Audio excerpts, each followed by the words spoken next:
Hi, I'm Jean Junior Mayala, and this is my ILM Level 3 Certificate in Effective Management VRQ. This is optional unit 3.36, Leading a Team Effectively. Today I'll be discussing how I took forward the Building Company Values project, which was carried out this year. The vision and strategy around the project was to build AXA Assistance values. Currently, AXA Assistance as a group uses the AXA group values, which are professionalism, innovation, pragmatism, team spirit, and integrity. The aim was to go around to each of the units and each of the countries that AXA Assistance currently is resident in, and help the teams to build their own values by incorporating how they feel, what they think, and how they feel about working for AXA Assistance. From there, the next stage was to build a set of values and send them off to AXA Assistance Group, who were then to collate them, and then the next stage of the project, which is imminent at the moment, and which we are currently waiting on. So, the vision of the project was to take the values that AXA Assistance currently uses and find what their employees think and feel, and therefore help them to build their own values.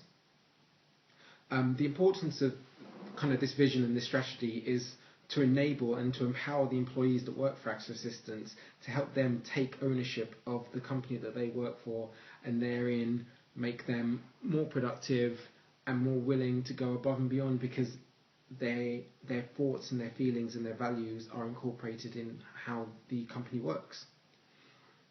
How this was translated into objectives for the team, when it came to myself, the communications team, everyone in communications globally was tasked with running workshops in their units or in their countries, and from there they effectively had to come up with 3 values that were the core aspect of what the employees in their unit thought and felt, and from there they were collated, they were decided on through company briefing, through voting polls, whichever manner or way the communication manager felt they needed to do it in their specific unit, and then from there the end results were to be sent over to Paris. So how this was translated into objectives was that there were set deadlines in terms of when the workshops needed to be completed. On my side of things, it was set into my objectives that I needed to make sure that the first workshop was run by the 22nd of March, purely and simply because of the fact that Easter fell after that, and we needed to make sure that the project got the backing that it needed from the execcom and other members of the leadership group, and we were able to do that more effectively prior to the Easter break, effectively. So what then happened after the first initial workshop was there was a secondary workshop to get more views and more thoughts from people, as we're working with around 450 to 500 people at AXA Assistance in Red Hill, and that covers AXA Assistance UK and also AXA Travel Insurance. And then on top of that as well, workshops need to be carried out in Dublin, where the AXA Travel Insurance finance team are based, and then also AXA Assistance Ireland in Athlone, where the other parts of AXA Assistance UK and Ireland are based.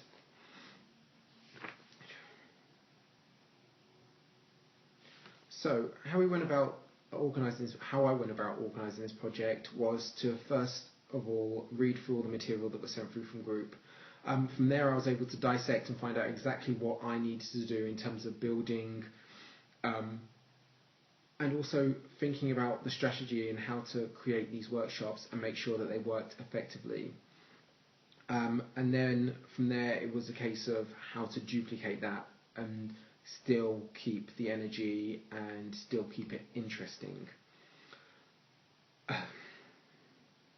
So effectively what we first did was, once group sent us through the information, I created a communications and marketing campaign around this topic and around the subject to gain people's interest. There were banners for the intranet, there were posters, there were drafts of communications to go out to all employees, both AXA Assistance UK and Ireland, but also AXA Travel Insurance UK and also the Ireland team. Following on from this, there was a lot of face-to-face contact with managers and effectively getting them to be more involved in allocating a member of their team to come along to the workshop, as necessarily we didn't need every single employee in the company, but having a view from every team was the most effective way to gain the values and the views and make them more realistic. So from there, once the team had been decided, it was a case of contacting them and arranging the workshop timetables and finding out when they're available. And there was a lot of kind of time management aspects involved in that, making sure that people were told in advance in terms of the workshop, booking rooms, organising the equipment, and also making sure that I knew the material. I had to go through the presentation a few times, make notes, also ran the presentation on my own, just going through it to make sure that I knew the material and I was comfortable with talking about it. And there it was I had to ensure that my timekeeping was spot on, because the fact is I had other projects due at the time as well. I had Voices, which is the internal communication, the internal employee magazine, which was due around the same time as well. So it was a case of time managing and also kind of multitasking to allow myself to get all the work done, but also to make sure that the workshops hit their deadline, ran effectively, and they engaged people to make sure that they were able to feel like they participated in something that was a lot bigger than their standard role.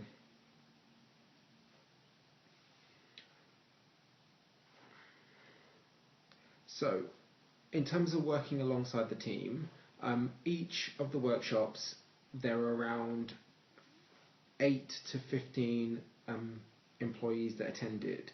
They were effectively my team. So what I did was break them up into individual groups and get them brainstorming, firstly on their own, and in terms of that I had really short deadlines. There was 15-minute sessions, 15-minute periods to enable them to come up with some ideas and some words, some values, some thoughts and feelings that they felt were in keeping with the AXA assistance values. And then from there it was a case of putting them all together and then breaking up the groups again to make sure that there were no individuals who effectively were taking over. And to help with that aspect, I made sure that when people entered the room, everyone was on equal peggings. There were managers, there were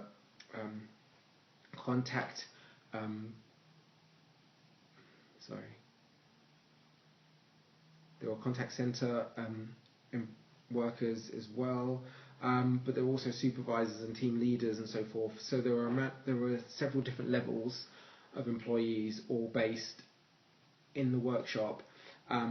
But to help with that as well, I made sure that it was generally somebody from the contact centre, somebody who had direct links with our customers, but also was part of a team that led each individual group.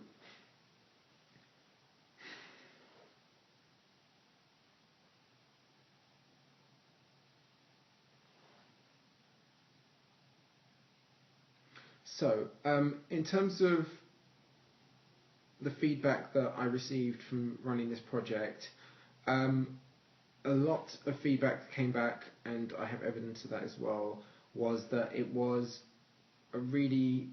something different. It was something that employees hadn't done before. It was allowing them to take ownership of something that effectively they didn't think they had before. It was an opportunity for them to voice their opinions, but also tell us what they thought about the company. The thoughts, their feelings, and the values that they came out with were to be translated and sent off to group. So in terms of that, it gave people the opportunity to really express themselves, which they felt was very, very important.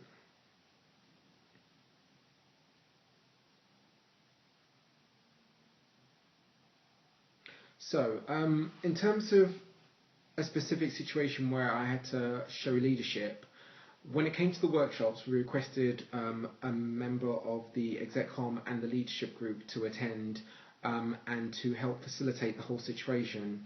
Unfortunately, due to time constraints, the first workshop, the leadership group member unfortunately had to leave quite early. So effectively, I had to take over the session, which I was already managing and running anyway, but they've been delegated to do the introduction and do some of the connecting parts due to the fact that due to the seniority of their level at the company. Due to the fact that they were unable to kind of complete the task, I effectively had to step in, which meant managing the groups at an earlier stage than I expected to. So from there, I basically took over, made sure that while I was talking, I was interacting with the teams. I led them through the first two projects, which effectively the leadership person was supposed to do, which was putting them each into kind of letting them settle down on the as individuals and to brainstorm some ideas on their own. This was a little bit difficult, as what we wanted to do was effectively have a silent period where people were reflective about their position and how they felt about working for acts of assistance. What happened was, as it does in groups, people had a tendency of talking. So effectively I had to take control and get them to essentially focus on the task at hand, because the next stage involved them talking and interacting and getting very kind of vocal and involved.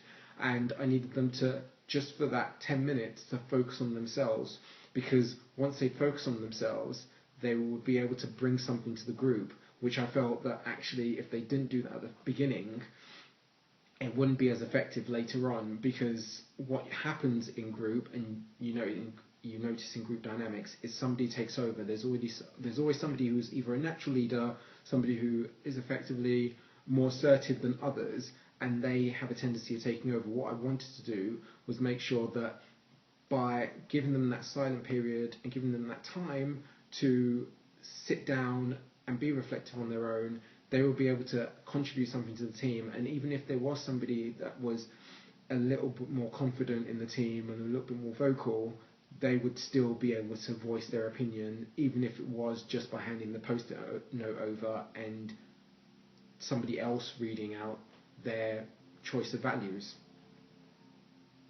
So in terms of that, it was very much a case of mediating, but also walking around the room and making sure that actually no one person took over. Noticing when somebody was quiet for a while, jumping in and helping certain groups that had either run out of steam or weren't quite sure where they were going, and just give them the motivation and the drive to carry on with what they were doing, and to make sure that they actually did follow through. And it all kind of went back to aspects of kind of Maslow's hierarchy when it came to that aspect, and the needs that people have, and sometimes they don't express them, and it was a case of actually making sure that as a manager and managing the project and the processes, that I was very empathetic to their needs and walked around and made sure that actually if somebody looked frustrated, somebody didn't look happy, it was very much questioning that and finding out what was wrong. And sometimes it was something as simple as, oh, I'm not quite sure what I should be doing, or it could be something as complicated as, actually, this is my view, and fair enough, it may have been a negative one, and it was a case of having to give that a positive spin, because even negative values and negative views should be incorporated because they help people to push themselves. So that was that aspect.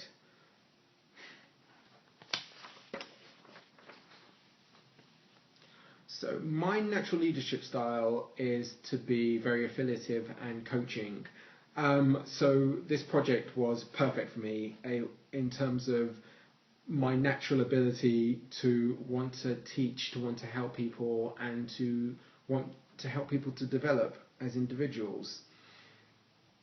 So I was quite lucky in terms of this project because it was a workshop and it was something that I knew lots about. I'm very much an advocate of values, especially when it comes to company values, because I am a believer that you should enjoy your job and you should like where you work, and if you don't, then you need to express that to individuals who can help you to develop and effectively enjoy where you work and enjoy what you do. So, and in terms of that as well, my influencing style is very much a collaborative one. So this allowed me to work with other people, work in a short time period, but actually it was a constant collaboration. It was mixing, taking ideas from somewhere else, developing ideas, and very much taking that forward and really seeing what could happen. In terms of leadership style, I think this was probably the best. My natural style was the best one to go in with, as there were elements of the pacemaker that came out, and that was due to the fact that actually we did need to set a standard pace when it came to the workshop. It was very much kind of 10-15 minute slots for each of the activities. So pacing and making sure that targets were reached and we had enough values and so forth, and making sure that the teams were working at a certain pace was very important.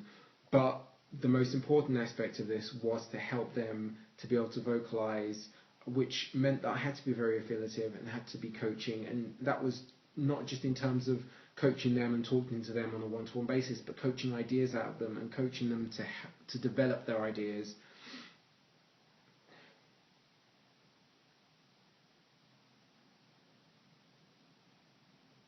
And from that, I think it helped to develop my performance because I very much take on the role and I develop better when people engage with me.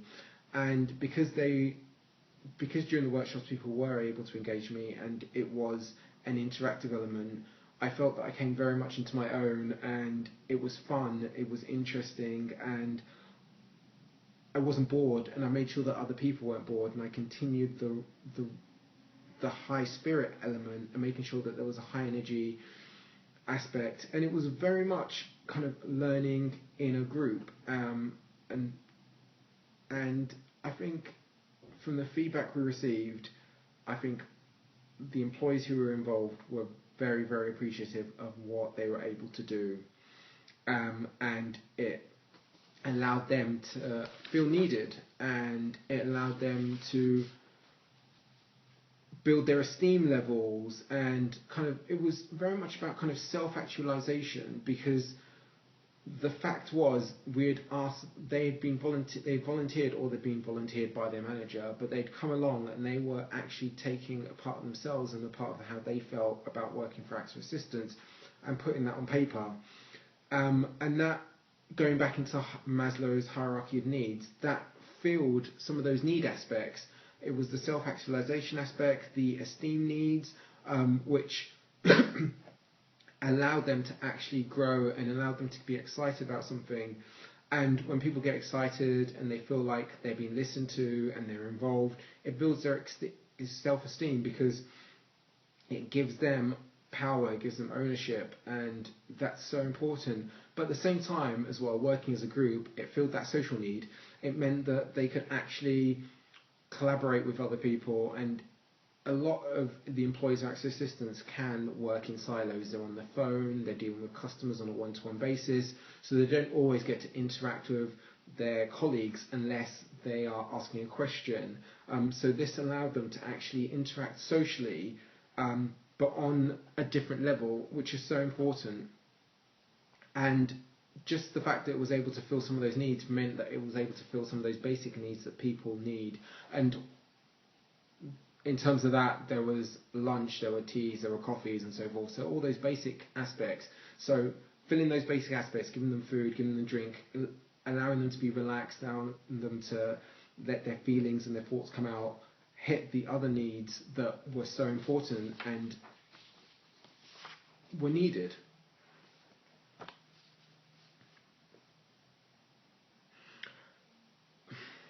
In terms of specific examples of actions that were taken, in terms of motivating the team, it was very much a humour aspect. It was breaking the ice, getting them to laugh and joke about things, but also reminding them that they were in a safe environment. And not just in terms of Maslow's hierarchy need being actually safe, but actually being mentally safe, allowing them to know that their thoughts and their feelings were valid and that nothing they said in the room would be held against them, because that's always important when making sure to help people to be able to actually express themselves effectively.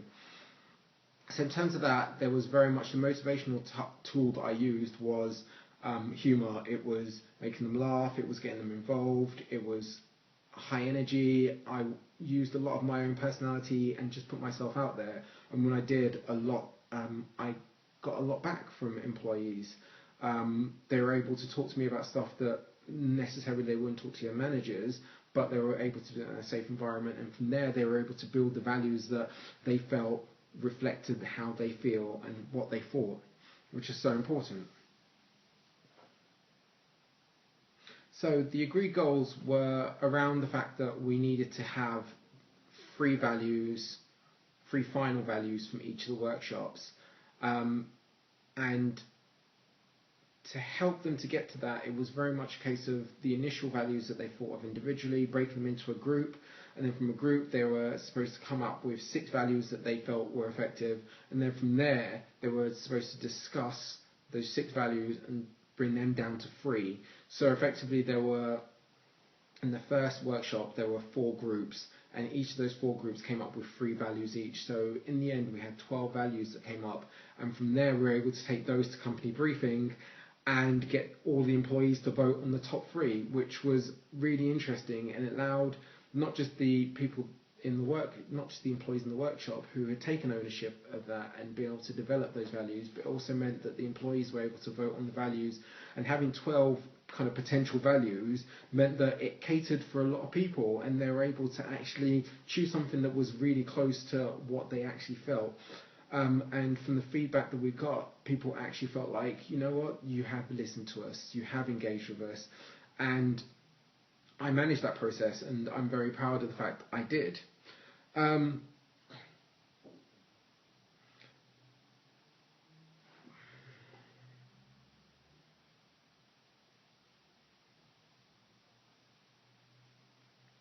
In terms of individual members of the team, there were 2 employees who were contact centre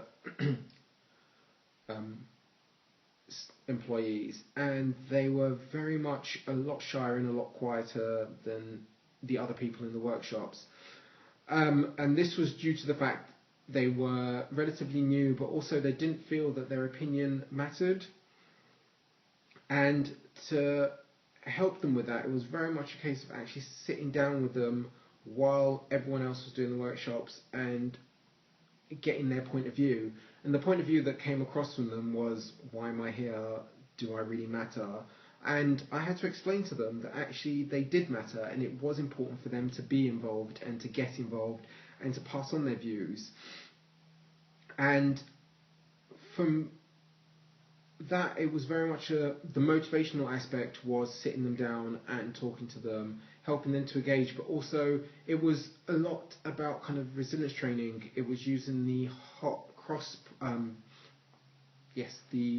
hot cross method, which was the kind of the situation, their thoughts, finding out their feelings, what that reacted to, what that related to, and then how that made them feel, and so forth. So it was going round in a circle and effectively taking them out of that negative spiral or the quiet spiral they were in, and giving them a positive spin and giving them a positive force and something positive to think about and to focus their attention on. And then from there, it was very much bringing them back into the group and introducing them to the group again. So it was a case of when I'd sat down with them and spoken to them and effectively tried to motivate them into thinking about the project in the most positive manner, I reintroduced them to the group, but also gave them a voice. So I effectively started off the conversation. So it was very much bringing them in and saying, oh, while I was sitting down with said person, they said this. What do you guys think about this idea? And from there, they were able to step in, and when people were asking them questions, they took over, which allowed me to step back and go and work with another group, which was really important for them. And it actually meant that that person, in the end, their value was one of the final ones chosen by all the employees of AXA Assistance UK. And they're very proud of that, because initially they didn't think that their value was important. It had a bit of a negative connotation, but actually when we sat down and thought about it, we were able to create something that was actually a positive value from the kind of the thoughts and feelings that they'd at first thought were negative ones.